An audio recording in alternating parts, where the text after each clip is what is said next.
Hey everybody, Peter Zeihan here, coming to you from Colorado, and a lot of you have written in asking about ongoing conversations among the Americans, the Israelis, and the Saudis about some sort of broad spectrum political and security deal. At the moment, there isn't one. It's not imminent. It's not even clear what it would be, but the talks are absolutely going on. So I just wanted to kind of give you an idea of what is not so much at stake, but what the players are thinking. So this is all Saudi Arabia's idea, specifically MBS, Mohammed bin Salman, who is the crown prince. He's the guy who's in his 30s, who's running the place. His father, King Salman, is the one who's probably mentally a vegetable at this point. So the crown prince really is already in charge of everything. There's a lot of generational disputes going on, which are shaping the talks. But ultimately, what the Saudis want is ongoing American engagement to give them a security guarantee that is on the scale of what the Americans have with the Japanese. The idea is that you station some forces in country. Therefore, an attack on the country is considered an attack on the United States and will raise the ire of the military forces of the United States in order to take off and destroy the attacker, who in this case would most certainly be Iran. It's not clear that the United States is interested at all. After 70 years, the United States is finally getting out of the region. Global war on terror is over. The U.S. is broadly happy with that situation. So in order to get brought back in, the U.S. would have to be offered something fairly significant.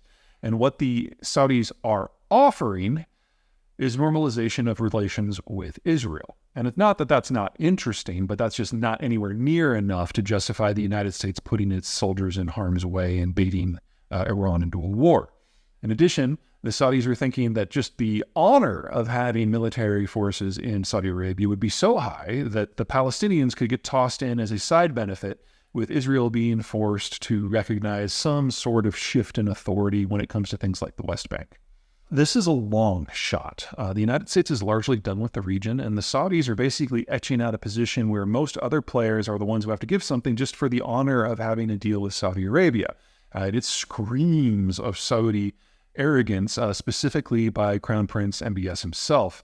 Remember that MBS has basically established himself as a bit of a cult of personality, and he's steadily edged everyone with experience and the older generation out of the system.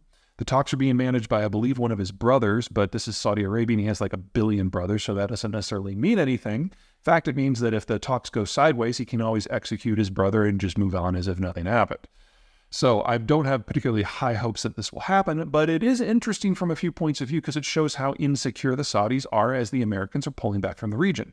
Now, on the Israeli side, they think that this is all great. Anything that brings the Americans more enmeshed into the region is something that Israel is broadly going to support, because that means that their troops don't have to do it. And Israel is a country of less than 8 million people. So having the superpower do things for Israel is something that Israel has always been a big fan of, but the U.S. hasn't. Now, specifically with the Israelis and the Americans right now, relations are not great, largely because the current government of Israel is a little wackadoo. It's made up of a series of populist and nationalist and religious parties that are somewhat either hateful or stupid. And the Prime Minister, Netanyahu, is fully aware of that. He had to make a lot of compromises in order to cobble together this coalition. He knows it's not working very well. And if he can get a deal with the United States on anything, it would relieve some of the pressure that Washington has been putting on his government versus Palestinians and housing issues and military deployments and economics and intellectual property theft. There's a long list of irritants in the relationship right now. Anyway, that's where everyone kind of stands. There's one other little bit that indicates that you shouldn't expect this to get resolved very soon, and that it's not clear from the Saudis just how serious they are or are not about looping the Palestinians into this. The older generation, the one that's in the process of being shown the door by MBS, they're the ones who are reasonably dedicated to the Palestinian cause. And if in whatever final communique comes out of this deal, assuming it works, the Palestinians are included, then you know that MBS is not nearly as powerful as we all thought, and the older generation still has some breath and life left in them. If the Palestinians get at most a cosmetic concession or not mentioned at all, then you know that MBS is large and in charge because he doesn't care about the Palestinians at all. And weird, because this is the Middle East and this is how it works, at this point, the Palestinians haven't even been consulted or invited to the negotiation table.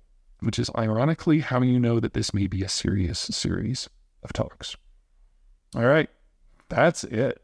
If something more comes up this, I'll let you know. Take care.